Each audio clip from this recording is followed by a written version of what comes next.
Assalamualaikum warahmatullahi wabarakatuh. Kembali lagi di channel Minum Malam. Untuk kisah kali ini ada sebuah cerita yang berjudul Kamar Kos di Atas Makam Tua. Sebelum kita lanjut ke ceritanya, tekan dulu tombol like video ini dan jangan lupa tekan juga tombol subscribe channel ini. Nyalakan juga lonceng notifikasinya agar tidak ketinggalan cerita-cerita lainnya. Dan seperti apa untuk kisah kali ini? Langsung saja kita masuk ke ceritanya.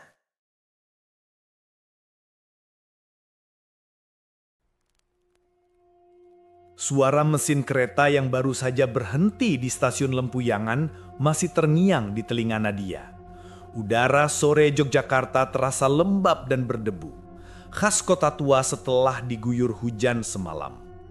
Ia menurunkan ransel hitamnya, mengusap keringat di leher dan menatap jalanan yang ramai oleh tukang becak dan mahasiswa. Capek banget ya Allah, gumamnya pelan sambil membuka aplikasi pencarian kos di ponselnya. Scroll, klik, buka, tutup lagi. Semua harga di atas 1 juta. Ia menghela napas berat. Gila, segini doang udah mahal banget. Padahal aku cuma butuh tempat buat tidur, bukan istana. Sore itu, Nadia baru tiba dari Bandung. Mahasiswi semester pertama jurusan psikologi di salah satu kampus ternama di Yogyakarta. Dari luar, ia tampak seperti gadis biasa. Rambut hitam tergerai, wajah manis, dan gaya bicara yang ramah. Tapi sejak kecil, Nadia punya satu hal yang berbeda. Ia bisa melihat mereka. Ya, mereka. Makhluk yang tak kasat mata. Makhluk yang bagi sebagian orang hanyalah cerita, tapi bagi Nadia adalah kenyataan yang selalu membayanginya sejak kecil. Sore mulai berubah ke senja. Langit berwarna jingga dan aroma tanah basah masih tercium di udara. Nadia berjalan melewati gang kecil yang dipenuhi pohon pisang di sisi kiri dan pagar bambu di sisi kanan. Katanya sih di ujung gang ini ada kos murah, gumamnya sambil melihat chat dari grup kampus. Pesannya berbunyi, "Coba ke Wisma Anggrek deh, ibu kosnya baik, katanya murah banget, tapi agak sepi sih tempatnya." Nadia mengangkat alis. Murah dan sepi. Dua kata yang mencurigakan sih.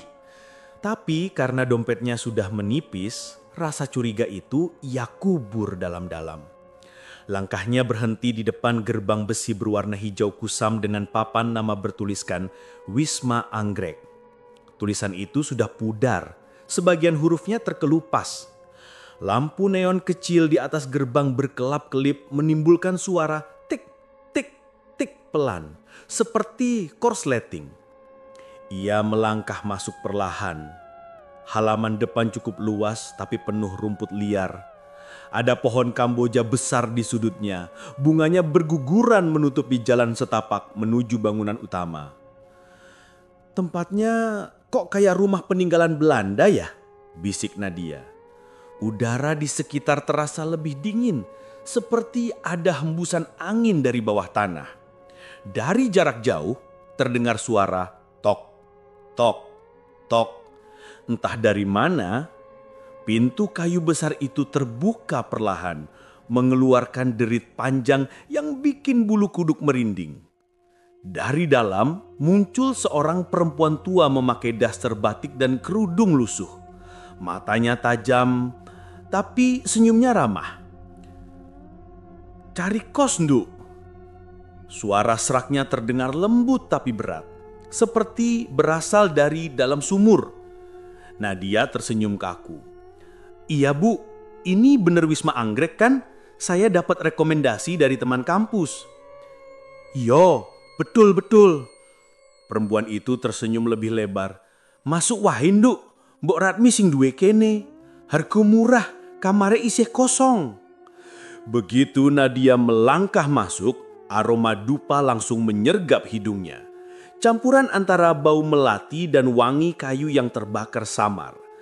Cahaya di ruang tamu redup, hanya ada satu bohlam kuning yang tergantung rendah. Lantainya dari ubin abu-abu mengilap tapi dingin. Di dinding tergantung foto hitam putih keluarga zaman dulu. Semuanya berwajah kaku tanpa senyum. "Wes, Maiki wes laman dok," kata Bu Ratmi sambil berjalan pelan, langkahnya menyeret sandal jepit yang sudah tipis. "Dulu sing ngontrak rame, tapi saiki yo wes sepi. Wong anak muda saiki sukane apartemen, ora kos tuwa." Nadia hanya mengangguk sambil memperhatikan sekeliling. Dari arah dapur terdengar bunyi air menetes. Tik, tik, tik, tak beraturan. "Kamarnya di mana ya Bu?" "Iki ndok, neng lantai loro." Mereka menaiki tangga kayu yang sedikit berderit setiap kali diinjak. Dinding tangga dipenuhi debu dan sarang laba-laba. Di pertengahan, Nadia merasa seperti ada yang memperhatikannya dari bawah. Ia sempat menoleh, tak ada siapa-siapa, hanya bayangan kursi di ruang tamu. Kamar yang ditunjukkan cukup luas. Ada kasur busa, meja belajar, lemari, dan jendela besar yang menghadap ke pohon kampuja di halaman. Tapi anehnya, udara di kamar itu terasa lebih dingin daripada ruangan lain. "Kamarnya besar ya?" kata Nadia sambil menelusuri tembok. "Iyo, murah loh nduk, 150 sebulan wes kalebu listrik." Nadia membelalak, "Loh, murah banget Bu. Segini di tempat lain bisa 1,5 juta." Bu Ratmi hanya tersenyum, tapi sorot matanya berubah sendu. "Asal kamu betah ya, satu aja pesanku." Beliau mendekat, suaranya mengecil seperti berbisik. "Ojo buka jendela pas malam Jumat." Nadia menelan ludah. "Kenapa Bu?" "Angin malamnya nggak bagus buat anak rantau," jawab Bu Ratmi sambil tertawa kecil, tapi suaranya menggema aneh di dalam kamar. Malam pertama, Nadia duduk di meja belajar sambil membuka laptop. Di luar, suara jangkrik terdengar nyaring. Dari kejauhan, suara motor sesekali lewat di jalan kecil. Jam menunjukkan pukul 23.45. Angin malam masuk lewat celah ventilasi, membawa aroma tanah basah dan bunga Kamboja. Nadia mulai merasa aneh. Udara di dalam kamar makin dingin, padahal AC tidak menyala. Ia menatap cermin kecil di atas meja, sekedar merapikan rambut.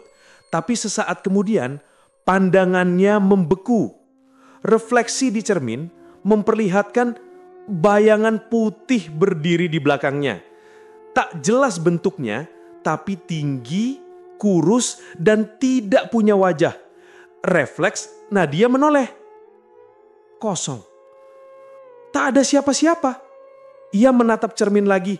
Bayangan itu hilang. "Nah kan, mulai deh," bisiknya pada diri sendiri. "Baru juga sehari, udah diganggu." Ia menarik selimut dan mencoba tidur. Tapi suara aneh kembali terdengar dari langit-langit.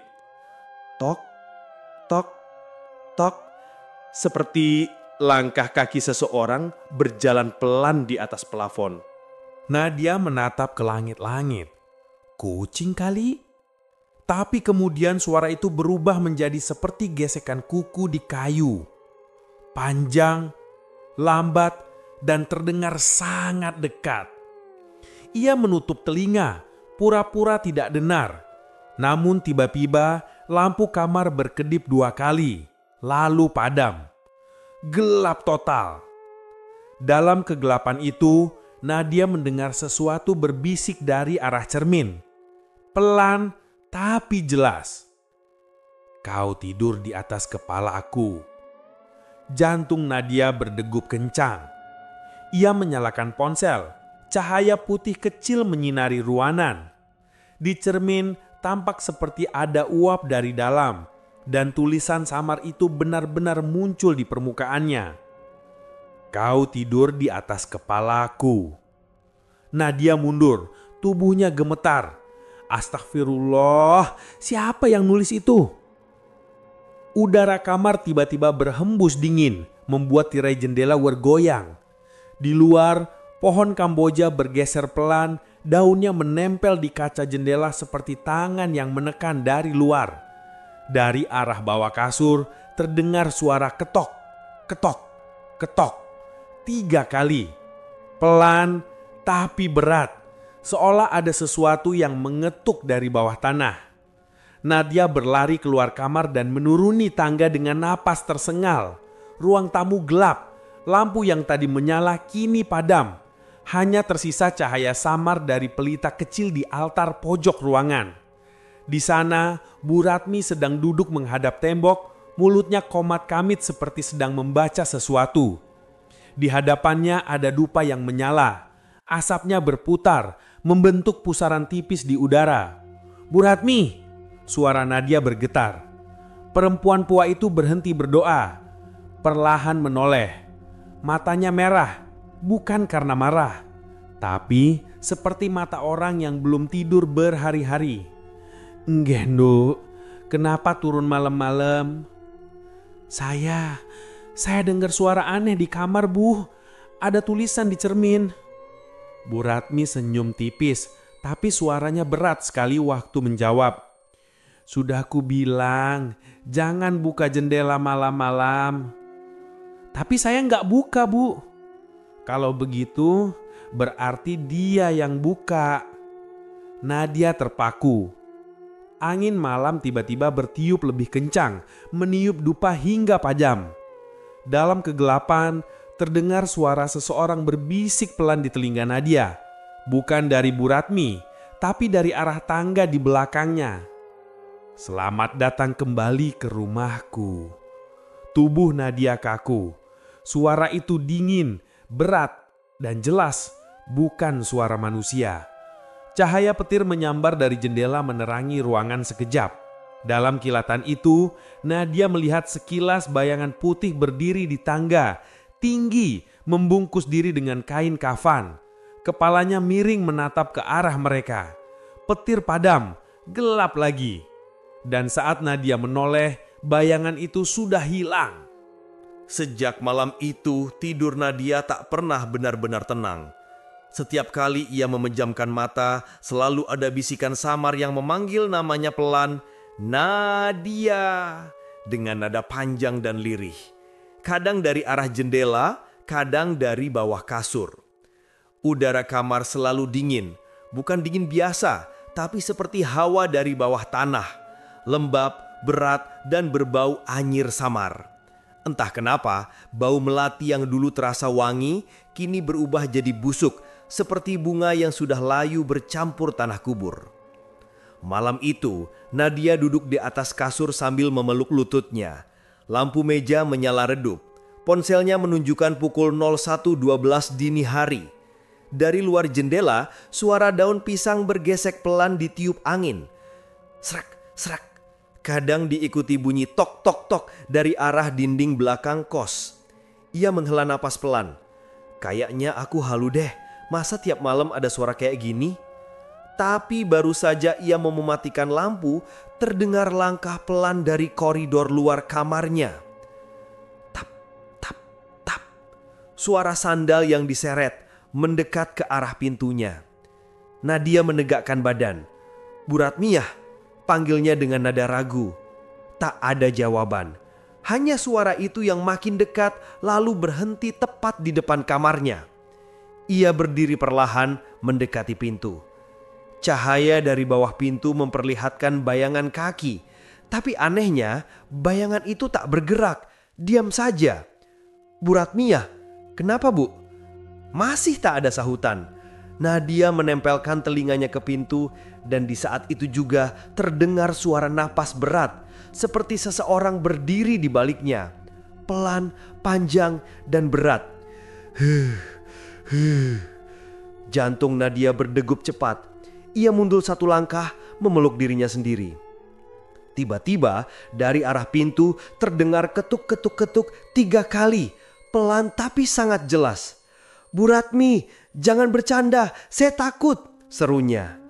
Namun sesaat kemudian suara itu menghilang begitu saja. Nadia memberanikan diri membuka pintu. Koridor kosong, lampu-lampu mati.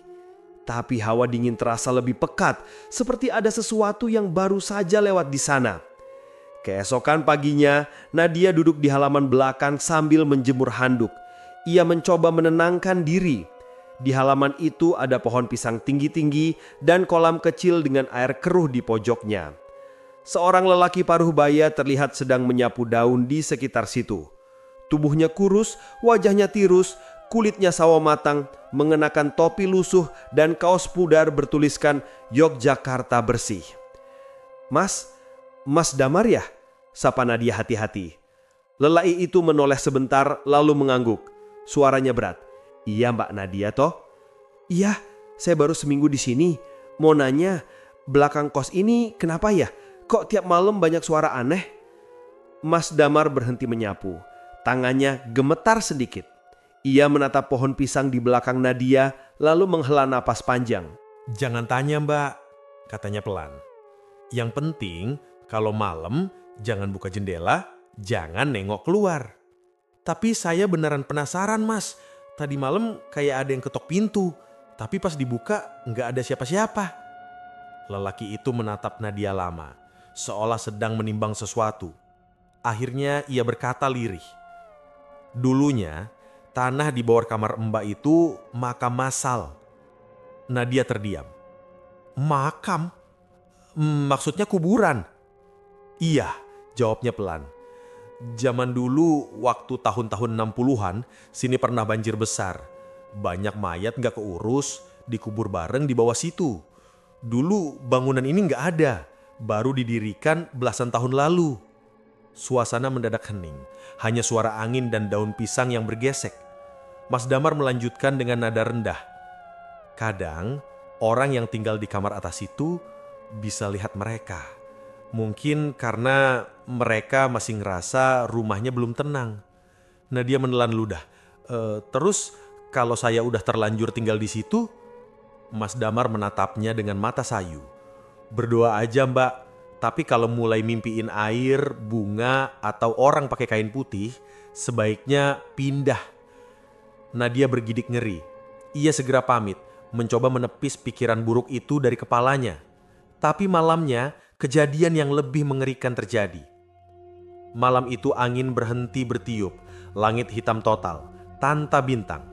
Lampu jalan di luar padam, hanya sinar rembulan yang menembus dedaunan dan membuat bayangan aneh di dinding kamar Nadia. Jam di ponsel menunjukkan pukul 00.37. Cahaya redup dari lampu meja menyoroti wajah Nadia yang lelah. Ia belum bisa tidur sejak dengar cerita Mas Damar tadi. Tiba-tiba, kipas angin yang sudah dimatikan sejak tadi berputar sendiri. Pelan, tapi terus berputar. Meski kabelnya tak tersambung. Nadia mematung. "Astagfirullah, ini kenapa sih?" Ia berdiri, memeriksa kabel, dan benar, colokannya masih tercabut. Tapi bilah kipas tetap berputar makin cepat. Saat itu juga gorden di jendela berkibar keras, padahal udara di luar benar-benar diam. Bersamaan dengan itu, terdengar suara perempuan tertawa pelan dari bawah kasur. Tertawa seperti orang yang menahan tangis. Tubuh Nadia gemetar. Ia mundur perlahan sambil menatap ke arah kasur. "Siapa itu? Hai, siapa di bawah sana?" Tak ada jawaban, hanya bunyi krek seperti kain diseret di lantai. Dengan tangan gemetar, Nadia menunduk sedikit dan menyorotkan senter ponselnya ke bawah kasur. Senter menyorot debu dan sepotong kain putih lusuh. Tapi di pojokan kasur, ia melihat sesuatu. Sebuah jari, panjang, pucat, dan menggenggam kaki ranjangnya perlahan. Ya Allah, Nadia mundur cepat, tubuhnya nyaris jatuh. Tiba-tiba jari itu menghilang dan kasur bergetar seperti ada sesuatu yang merayap di bawahnya. Suara erangan pelan muncul, seperti seseorang sedang berusaha bernapas. Dingin, gelap. Nadia menjerit kecil dan berlari keluar kamar. Ia mengetuk pintu kamar tetangganya Sari, yang kebetulan juga mahasiswi satu kampus dengannya. "Sari, bukain Sar, tolong aku. Pintu terbuka cepat. Sari menatapnya dengan wajah setengah panik. Kamu kenapa, Nat? Ada sesuatu di bawah kasurku. Aku lihat jari manusia. Sari menatapnya beberapa detik, lalu menelan ludah. Kamu juga dengar suara itu ya? Suara apa? Yang manggil nama kamu tiap malam. Ruangan langsung hening. Sari memandang lantai, suaranya bergetar. Aku udah 3 hari dengar bisikan itu. Awalnya aku kira cuma halu. Tapi tadi sore, waktu aku ngaca, aku lihat sosok berdiri di belakang tuh. Sosok? Iya, pocong, Nat. Nadia menatap Sari tak percaya. Tapi ekspresi gadis itu terlalu serius untuk dianggap bercanda. Dia berdiri di luar jendela kamarku, lompat-lompat di antara pohon pisang. Aku lihat matanya, bolong, kayak busuk. Udara kamar Sari tiba-tiba jadi lebih dingin. Lampu berkedip 2 kali, lalu normal lagi. Mereka berdua saling pandang, napas tersengal. Aku rasa tempat ini gak beres, Sar. Aku harus cari tahu kenapa mereka ganggu kita, kata Nadia sambil menggenggam tangannya kuat-kuat. Sari mengangguk, tapi wajahnya pucat. Tapi jangan malam ini, Nat. Aku takut. Nadia mengangguk pelan, tapi jauh di dalam pikirannya, ia tahu sesuatu di tempat itu sedang mencoba berkomunikasi dengannya. Pagi menjelang, udara Yogyakarta kembali hangat. Burung-burung bersuara di atap kos. Nadia terbangun dengan kepala berat. Ia menatap jam dinding. Pukul 7. Suara gaduh terdengar di luar kamar. Beberapa anak kos berkumpul di lorong. Nadia bangkit dan membuka pintu. Ada apa? Tanyanya. Salah satu penghuni menunjukkan ke lantai. Itu Sari, Nat. Tubuh Nadia langsung kaku. Di depan pintu kamarnya, Sari terbaring tak sadarkan diri. Wajahnya pucat, lehernya tampak ada bekas cekikan. Tangannya menggenggam erat gumpalan tanah basah, dan aroma busuk menyeruak dari tubuhnya. Nadia berlari menghampiri. Sari, bangun, Sar! Ia mengguncangkan bahunya, tapi gadis itu tak bergerak. Bu Ratni muncul dari arah dapur membawa air dan kain basah. Wajahnya datar, tapi matanya terlihat gelap. Sudah, biar ibu yang urus. Kamar kalian berdua mulai terbuka rupanya. Nadia menatapnya dengan bingung. Terbuka? Maksudnya apa, Bu? Bu Ratni menatap ke arah jendela yang terbuka lebar. Dan dengan suara lirih, ia berkata, mereka sudah tahu. Kamu bisa melihat mereka, Nduk. Udara mendadak berubah dingin. Dan Nadia melihat bayangan putih bergerak cepat di balik kaca jendela. Sekilas, terlihat wajah pucat tanpa mata menatap ke arahnya. Tersenyum samar. Lampu lorong tiba-tiba padam. Lalu dari arah kamar Nadia terdengar suara ketuk, ketuk, ketuk pelan dari bawah lantai. Suara yang sama seperti malam pertama. Siang itu, langit Yogyakarta tampak labu. Awan tebal menggantung rendah dan udara terasa pengap, seolah kota sedang menahan napas. Hujan baru saja reda, tapi aroma tanah basah bercampur wangi dupa masih kuat tercium di halaman Wisma Anggrek. Nadia berdiri di depan ambulan yang baru saja berangkat, meninggalkan suara sirene yang menggema di sepanjang gang sempit. Di dalamnya, Sari. Temannya itu masih tak sadarkan diri. Tubuhnya lemah, matanya tertutup rapat, dan bibirnya membiru. Beberapa anak kos masih berkumpul di halaman, membicarakan kejadian semalam dengan suara pelan. Katanya sih kesurupan, bisik salah satu. Enggak, aku dengar dia dicekik bayangan putih, timpal yang lain. Nadia menatap mereka dengan pandangan kosong. Suara mereka hanya jadi dengung samar di telinganya. Yang dia tahu, sesuatu di tempat ini memang salah. Sangat salah. Ia menatap pohon kamboja tua di sudut halaman. Bunganya berguguran ke tanah. Tapi anehnya, warna kelopaknya tidak putih seperti biasanya, melainkan kekuningan seperti membusuk. Dan di bawah pohon itu, ia melihat bayangan gelap melintas cepat lalu hilang begitu saja. Mas Damar yang sedang membersihkan sisa air hujan menatap Nadia sekilas. Wajahnya tampak lebih pucat dari biasanya. "Mbak, ndak usah lihat ke situ lama-lama," katanya lirih. Nadia menoleh. "Mas, Sari dibawa ke rumah sakit. Tapi dia kenapa bisa kayak gitu? Dia cuma tidur di depan kamarku." Mas Damar menunduk. Tangannya menggenggam sapu erat-erat. "Iya, kadang orang yang terlalu lama tinggal di sini, kalau hatinya lemah, bisa diambil sementara." "Diambil?" ulang Nadia, suaranya nyaris berbisik. "Iya," jawabnya pelan. "Roh di sini butuh tempat. Kadang mereka numpang lewat, kadang nggak mau balik lagi." Ucapan itu membuat Nadia bergidik. Ia menelan ludah dan melirik ke arah jendela kamarnya di lantai 2. Jendela itu sedikit terbuka, padahal ia yakin tadi pagi sudah ditutup rapat. Tirainya bergoyang pelan, seperti ada yang sedang mengintip dari dalam. Sore menjelang, langit makin mendung dan angin berhembus dari arah barat membawa aroma tanah basah dan wangi kemenyan samar. Nadia duduk di ruang tamu bersama Bu Ratmi. Di depan mereka, sebuah teko panas mengepul di atas meja kayu. "Bu, saya mau nanya sesuatu," kata Nadia hati-hati.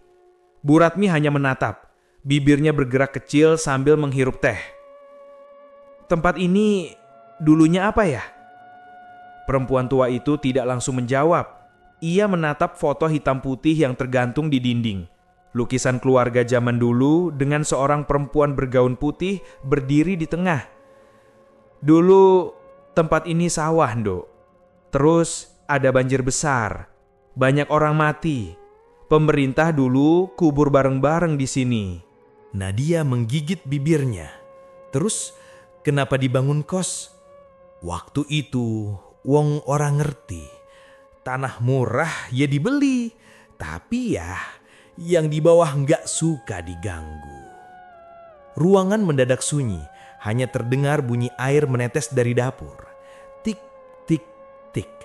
Aroma dupa makin menyengat. Nadia memperhatikan Bu Ratmi. Ada sesuatu yang aneh dari tatapan matanya. Kosong, seperti tidak benar-benar menatap. "Bu, saya boleh tahu siapa di foto itu?"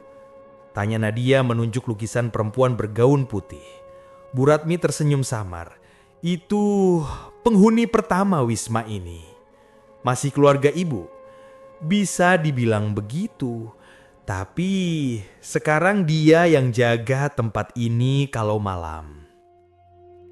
Nadia menelan ludah. Ia tahu maksud kata jaga itu bukan manusia biasa. Malamnya Nadia duduk di meja belajar. Ia menatap layar laptop, mencoba mencari informasi tentang Wisma Anggrek di internet. Namun hasilnya nihil. Tak ada data, tak ada catatan. Hanya ada satu artikel lama di forum kampus berjudul "Kosan murah dekat kampus tapi angker." Ia klik. Tulisan itu singkat tapi bikin bulu kuduk merinding. Pernah ada mahasiswi hilang di Wisma Anggrek tahun 2010. Katanya kamar di lantai 2 dulunya bekas makam anak kecil. Kalau malam suka terdengar suara tangis dari bawah lantai. Nadia menutup laptopnya cepat-cepat. Nafasnya sesak. Tapi rasa penasarannya tak bisa diredam. Ia mengetik pesan di ponsel. "Nadia, Mas Damar bisa ketemu sebentar nggak? Saya mau nanya soal tempat ini." Tak lama ada balasan. "Mas Damar, nanti jam 8 malam. Di musola kecil belakang gang. Datang sendiri, jangan bilang siapa-siapa." Musola kecil itu gelap dan sepi. Hanya satu lampu minyak yang menyala di pojok. Nadia datang membawa senter kecil. Mas Damar sudah menunggu, duduk bersila di lantai. Di sampingnya ada seorang pria tua berjubah putih dan bersorban. Wajahnya keriput tapi teduh. "Ini Kiai Hadi," kata Mas Damar memperkenalkan. "Beliau sering bantu warga kalau ada gangguan." Kiai Hadi menatap Nadia dengan sorot lembut tapi dalam. "Kamu bisa lihat mereka, Nak?" Nadia mengangguk pelan. "Dari kecil, Kiai. Tapi di tempat itu semuanya lebih kuat, seperti ada yang mau nyerang." Kiai itu menghela nafas panjang. Tempat itu bukan hanya di atas makam, tapi ruh-ruh di bawahnya belum ikhlas diusir. Mereka merasa rumahnya dicuri. Nadia menatap tanah. Kalau begitu, kenapa Bu Ratmi nggak pindahkan mereka? Karena suara Kiai Hadi menurun lirih. Dia penjaga terakhir mereka. Nadia mengernyit. Penjaga? Mas Damar menatap Kiai Hadi seolah meminta izin untuk bicara. Bu Ratmi bukan orang biasa, Mbak. Dia sudah tinggal di sana lebih dari 30 tahun. Katanya dulu anaknya juga hilang di tempat itu. Sejak itu, dia mulai berubah. Sering bicara. Kadang tengah malam, dia duduk di bawah pohon Kamboja sambil menyalakan dupa. Nadia terdiam. Udara di musola terasa berat dan lampu minyak tiba-tiba berkedip 2 kali. Kiai Hadi berdiri perlahan. Malam ini kita coba bersihkan tempat itu. Tapi kamu harus ikut, Nak, karena hanya kamu yang bisa melihat siapa yang sebenarnya mendiami sana. Jam menunjukkan pukul 23.00. Hujan gerimis turun pelan. Di ruang tamu Wisma Anggrek, Kiai Hadi menyiapkan air doa dalam kendi tarah liat. Mas Damar membawa daun kelor dan garam. Nadia berdiri di belakang mereka, menggenggam tasbih kecil pemberian ibunya. Bu Ratmi duduk di kursi goyang di pojok ruangan, diam. Matanya menatap mereka tanpa berkedip. "Apa yang kalian lakukan?" Suaranya serat, dalam. "Kami hanya ingin tempat ini tenang, Bu," jawab Kiai Hadi tenang. Bu Ratmi menyipitkan mata. "Tenang, mereka sudah tenang. Kalian yang bikin gaduh." Kiai Hadi mulai membaca doa. Suaranya berat dan bergetar di seluruh ruangan. Saat air doa disiram ke lantai, terdengar suara lirih dari bawah tanah, seperti erangan orang menangis. "Kembalikan rumahku." Lampu di ruang tamu berkedip. Tirai jendela bergerak perlahan tanpa angin. Aroma anyir menyengat. Lalu dari bawah ubin muncul cairan merah gelap, merembes perlahan ke sela-sela lantai. Nadia menjerit kecil. "Darah!" Mas Damar memegangi tangannya agar tetap tenang. "Bukan darah manusia. Itu tanda mereka marah." Tiba-tiba pintu kamar di lantai atas terbanting keras. Duar! Semuanya menoleh ke arah tangga. Kiai Hadi melanjutkan bacaan doa dengan suara lebih lantang. Tapi semakin keras ia membaca, semakin kuat suara tangisan dari seluruh penjuru rumah. Suara perempuan menangis, anak kecil tertawa, dan bisikan dari dinding yang berulang-ulang menyebut nama. "Nadia, Nadia." Bu Ratmi berdiri perlahan dari kursi goyang. Matanya kini sepenuhnya putih, senyumnya merekah aneh, terlalu lebar untuk wajah manusia. "Berhenti, kalian gak tahu apa yang kalian ganggu." Kiai Hadi menatapnya tajam. "Kalau kau benar penjaga, kenapa membiarkan mereka menyakiti yang hidup?" Suara tawa perempuan tua itu berubah berat, karena mereka keluargaku. Semua terdiam. Wajah Bu Ratmi mulai memucat. Kulitnya menegang dan dari leher hingga wajah warnanya berubah ke abu-abuan seperti mayat yang lama terkubur. Nadia menjerit kecil dan mundur. Air mata mengalir di pipinya. "Ya Allah, Bu Ratmi." Perempuan itu menatapnya dengan sorot mata kosong, lalu perlahan berkata, "Kau yang mereka tunggu, Nduk. Kau yang bisa buka pintu mereka." Suara gemuruh datang dari arah lantai atas. Lampu meledak satu persatu. Lalu semuanya gelap. Hanya tersisa suara tangis panjang yang menggema di seluruh wisma. Dan suara Bu Ratmi yang berubah berat seperti 2 suara sekaligus berkata lirih di kegelapan, "Pintu sudah terbuka. Hujan turun deras malam itu. Suaranya mengguyur genteng tua Wisma Anggrek kaya ribuan jarum yang jatuh bersamaan. Langit disambar petir yang silih berganti menerangi pekarangan dengan kilatan putih menyilaukan. Di luar sana, angin bertiup keras, membawa aroma tanah basah dan bau melati busuk yang menusuk hidung. Nadia berdiri di ruang tengah bersama Mas Damar dan Kiai Hadi. Lampu minyak yang mereka bawa bergoyang tertiup angin. Bayangan mereka menari di dinding seperti siluet makhluk lain. Lantai retak di beberapa titik dan air hujan mulai merembes masuk lewat celah pintu depan.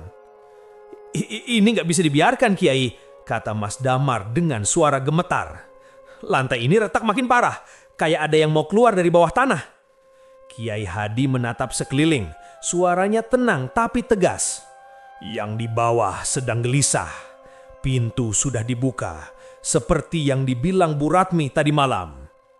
Nadia memeluk tasbih di tangannya erat-erat. Tapi kenapa?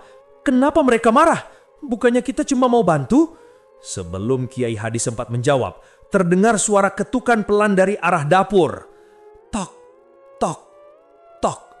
Pelan tapi ritmis, seperti seseorang sedang mengetuk panci logam dari dalam ruangan gelap.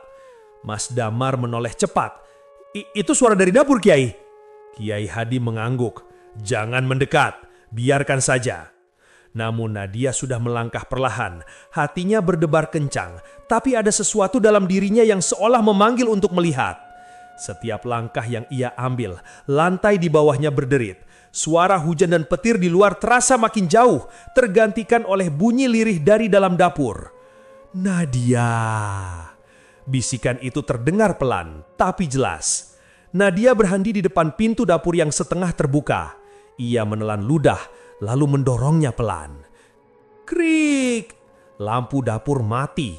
Tapi dari cahaya petir yang menyambar dari luar jendela, ia melihat sesuatu di sudut ruangan. Sosok perempuan berdiri membelakangi.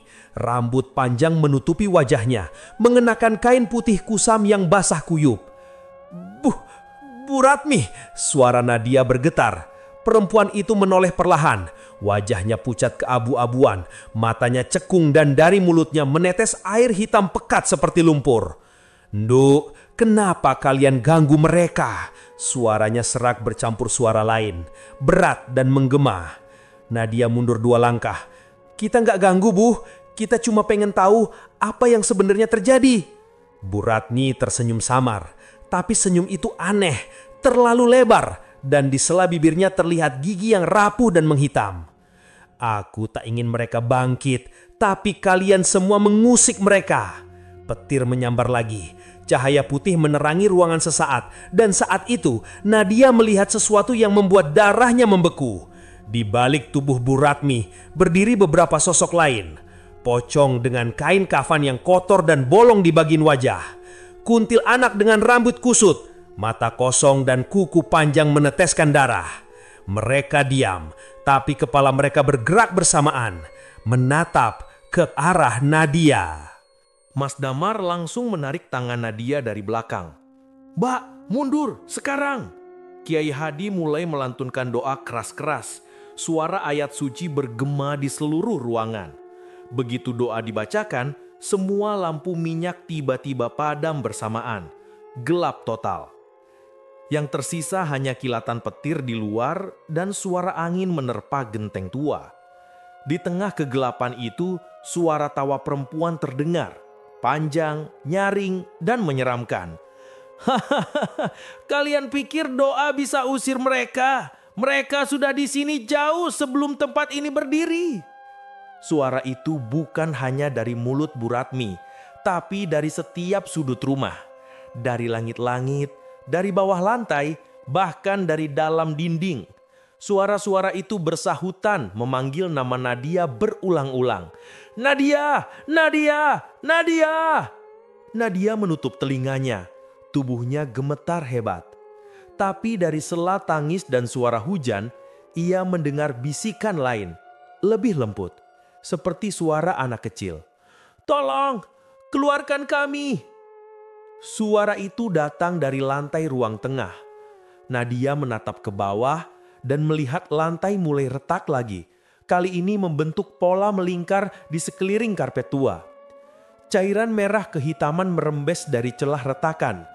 Mas Damar langsung berlari mengambil garam dan daun kelor, menaburkannya ke lantai. Tapi lantai itu tetap bergetar, lalu perlahan muncul tangan dari bawahnya. Tangan pucat berlumuran tanah mencengkeram ubin kuat-kuat seolah berusaha keluar. Nadia menjerit, "Ya Allah mas, tangan, itu tangan manusia!" Mas Damar mencoba menariknya menjauh. "Jangan lihat mbak." Namun Nadia tak bisa memalingkan pandangan. Dari celah itu, satu persatu kepala muncul. Pocong tanpa wajah, kuntilanak kecil dengan rambut menempel di pipi, dan bayangan hitam tak berbentuk. Mereka semua mengerumuni Bu Ratmi, berdiri di sekelilingnya. Bu Ratmi menatap mereka dengan air mata yang mengalir hitam. "Aku sudah lelah Kiai, aku dikutuk menjaga mereka selamanya. Tapi semenjak tanah ini dijual, mereka marah, mereka haus, mereka mencari yang menginjak rumahnya." Nadia menelan ludah. "Bu Ratmi, biarkan saya bantu, mereka ingin apa?" "Mereka cuma ingin diingat, Ndu, bukan diusir." Saat kalimat itu keluar, angin bertiup sangat kencang, membuat pintu-pintu terbuka dengan keras. Kaca jendela pecah bersamaan. Pecahannya berterbangan di udara, memantulkan kilatan petir yang menyilaukan. Bau busuk menyebar dari bawah lantai.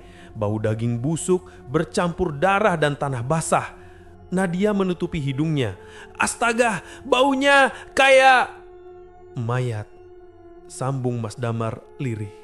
Kiai Hadi memercikkan air doa ke sekeliling ruangan, membaca ayat dengan lebih cepat. Tapi semakin banyak air disiram, semakin keras suara tangisan terdengar. Dinding-dinding rumah bergetar. Ubin di bawah kaki mereka mulai terangkat sedikit demi sedikit.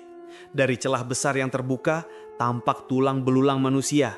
Masih lengkap, sebagian tertutup kain kafan yang membusuk. Nadia mundur ketakutan. Tapi di saat itu, Bu Ratmi menatapnya tajam. Tangan kanannya berubah warna, dari kulit coklat menjadi hitam legam, seperti arang yang terbakar. Urat-uratnya menonjol, dan dari celah kulitnya mengalir cairan hitam pekat. "Nduk," katanya lirih sambil melangkah mendekat. "Kau harus lihat sendiri apa yang kau injak selama ini." Sebelum siapapun sempat bereaksi, tangan Bu Ratmi menjulur cepat, menangkap pergelangan tangan Nadia. Sentuhannya dingin, keras, seperti logam. Nadia menjerit, "Lepas Bu, lepas!" Mas Damar mencoba menariknya, tapi genggaman itu terlalu kuat. Kiai Hadi berteriak sambil mengangkat kendi air doa tinggi-tinggi. "Ratmi, jangan seret dia ke bawah. Dia bukan milik mereka." Namun terlambat. Lantai di bawah Nadia retak lebih lebar. Dan dengan satu tarikan keras, tubuh Nadia terseret masuk ke dalam lubang gelap. Mas Damar menjerit, memanggilnya, "Nadia!" Suara hujan dan petir tenggelam bersama jeritannya. Dalam sekejap, ruangan itu sunyi. Yang tersisa hanya suara nafas Bu Ratmi yang berat dan cahaya petir terakhir yang menyambar memperlihatkan wajahnya. Separuh manusia, separuh arwah, menatap lubang hitam di lantai dengan air mata yang mengalir hitam pekat. "Nduk," katanya lirih sambil melangkah mendekat. "Kau harus lihat sendiri apa yang kau injak selama ini." Sebelum siapapun sempat bereaksi, tangan Bu Ratmi menjulur cepat menangkap pergelangan tangan Nadia. Sentuhannya dingin, keras, seperti logam. Nadia menjerit, "Lepas Bu, lepas!"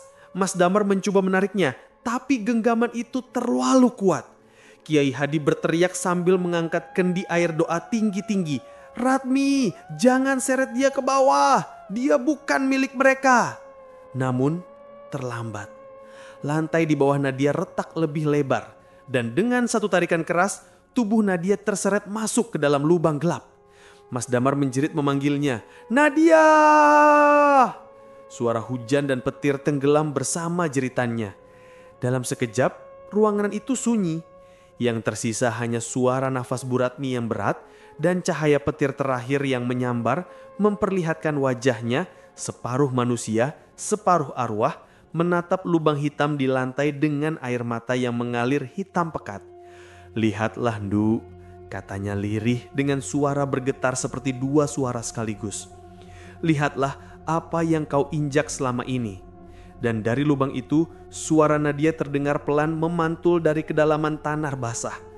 Bu, di bawah sini banyak mereka, tapi kenapa mereka nangis? Petir menyambar lagi mengguncang seluruh bangunan. Dan wisma tua itu bergema oleh jeritan panjang, menyayat, bercampur dengan tangis anak kecil dari bawah tanah. Sunyi. Hanya itu yang Nadia rasakan saat ia membuka matanya. Tidak ada hujan, tidak ada petir, bahkan suara napasnya sendiri pun terasa samar. Tubuhnya melayang pelan di ruang yang entah di mana, sebuah tempat abu-abu, tanpa langit, tanpa tanah. Segalanya seakan berhenti. Dari kejauhan, terlihat cahaya redup seperti kabut putih yang perlahan mendekat. Semakin dekat, semakin jelas bahwa itu bukan kabut, tapi bayangan manusia. Ratusan, bahkan mungkin ribuan sosok berdiri di sekelilingnya. Mereka semua menatapnya tanpa kata. Wajah mereka pucat, beberapa dengan luka terbuka, sebagian lain masih memakai kain kafan yang sobek di sana-sini. Udara di sekitarnya terasa dingin menusuk tulang, tapi bukan dingin biasa. Dingin yang membuat dada sesak, seperti membawa rasa kehilangan dari ratusan tahun. Aroma tanah basah dan bunga kenanga samar-samar tercium, bercampur dengan bau darah kering. Nadia berusaha berdiri, tapi kakinya tak menyentuh apapun. Ia menatap sekeliling, bingung. Aku di mana ini? Sebuah suara lembut menjawab dari belakang. Di antara hidup dan mati, Nduk. Nadia menoleh cepat. Di sana berdiri sosok yang sangat ia kenal, Bu Ratmi. Tapi kali ini wajahnya berbeda. Tidak lagi menyeramkan, tidak lagi ada air hitam yang menetes dari mulutnya. Ia tampak seperti perempuan tua biasa, mengenakan kebaya lusuh dan kain batik lusuh, rambutnya disanggul rapi. Di wajahnya ada senyum lembut, meski matanya menyimpan kesedihan mendalam. Bu Ratmi, Nadia berbisik. Apa yang terjadi sama saya? Yang terjadi adalah kebenaran yang selama ini mereka sembunyikan, jawab Bu Ratmi pelan. Ia melangkah ke depan, menunjuk ke arah arwah-arwah yang berdiri di kejauhan. Mereka semua menatapnya tanpa kata.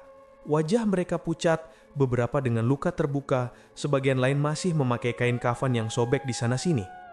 Udara di sekitarnya terasa dingin menusuk tulang, tapi bukan dingin biasa. Dingin yang membuat dada sesak, seperti membawa rasa kehilangan dari ratusan tahun. Aroma tanah basah dan bunga kenanga samar-samar tercium, bercampur dengan bau darah kering. Nadia berusaha berdiri, tapi kakinya tak menyentuh apapun. Ia menatap sekeliling, bingung. Aku di mana ini? Sebuah suara lembut menjawab dari belakang. Di antara hidup dan mati, Nduk. Nadia menoleh cepat. Di sana berdiri sosok yang sangat ia kenal, Bu Ratmi. Tapi kali ini wajahnya berbeda. Tidak lagi menyeramkan, tidak lagi ada air hitam yang menetes dari mulutnya. Ia tampak seperti perempuan tua biasa, mengenakan kebaya lusuh dan kain batik lusuh, rambutnya disanggul rapi. Di wajahnya ada senyum lembut, meski di matanya menyimpan kesedihan mendalam. Bu Ratmi, apa yang terjadi sama saya? Jawab Bu Ratmi pelan. Yang terjadi adalah kebenaran yang selama ini mereka sembunyikan. Mereka semua korban dari masa lalu tanah ini. Nadia menatap ke arah yang ditunjuk. Dalam barisan itu tampak sosok-sosok dengan pakaian berbeda. Ada yang seperti pekerja, ada yang seperti penduduk desa, dan satu di antaranya, Sari. Nadia menahan napas. Sari berdiri di antara mereka, tersenyum dengan wajah pucat tapi teduh. Matanya masih sama seperti dulu, mata teman kos yang dulu tiba-tiba hilang tanpa kabar. Nadia, suara Sari lembut sedikit bergetar. Akhirnya kamu datang juga. Nadia melangkah mendekat, matanya mulai basah. Sari, kamu kemana aja selama ini? Aku nyariin kamu, semua orang nyariin kamu. Sari menunduk pelan. Aku gak pernah benar-benar pergi. Aku tertimbun di sini, bersama yang lain. Suara itu terdengar seperti belati menusuk hati Nadia. Kamu maksudnya tertimbun di bawah tanah itu? Sari mengangguk pelan. Kami semua dikubur tanpa doa, tanpa nama. Karena dulu tanah ini dijadikan tempat pemakaman korban, tapi setelah dijual, semua jasad ditimbun di bawah pondasi rumah. Bu Ratmi dulu penjaga makam yang diminta menutupinya. Tapi waktu dia sadar apa yang dilakukan, sudah terlambat. Arwah kami marah dan dia dikutuk untuk menjaga kami selamanya. Nadia menatap Bu Ratmi dengan mata berkaca-kaca. Jadi, itu alasan kenapa tempat ini angker? Bu Ratmi mengangguk. Iya, Ndok. Mereka nggak butuh pesugihan, nggak butuh tumbal. Mereka cuma ingin diingat dan didoakan. Hening sejenak. Angin lembut berhembus di antara kabut abu-abu itu, membawa suara tangisan lirih dari para arwah. Suara yang penuh penyesalan. Nadia menatap mereka satu persatu. Jadi, kalau begitu, saya bantu, Bu. Saya bantu biar semuanya tenang. Oke teman-teman, sekian untuk kisah kali ini. Bagaimana menurut kalian tentang kisah ini? Tulis komentar kalian di kolom komentar. Dan buat teman-teman yang baru bergabung, jangan lupa untuk like, komen, share, serta subscribe channel ini. Dan nantikan kisah-kisah horor berikutnya tetap di channel Minum Malam. Wassalamualaikum warahmatullahi wabarakatuh.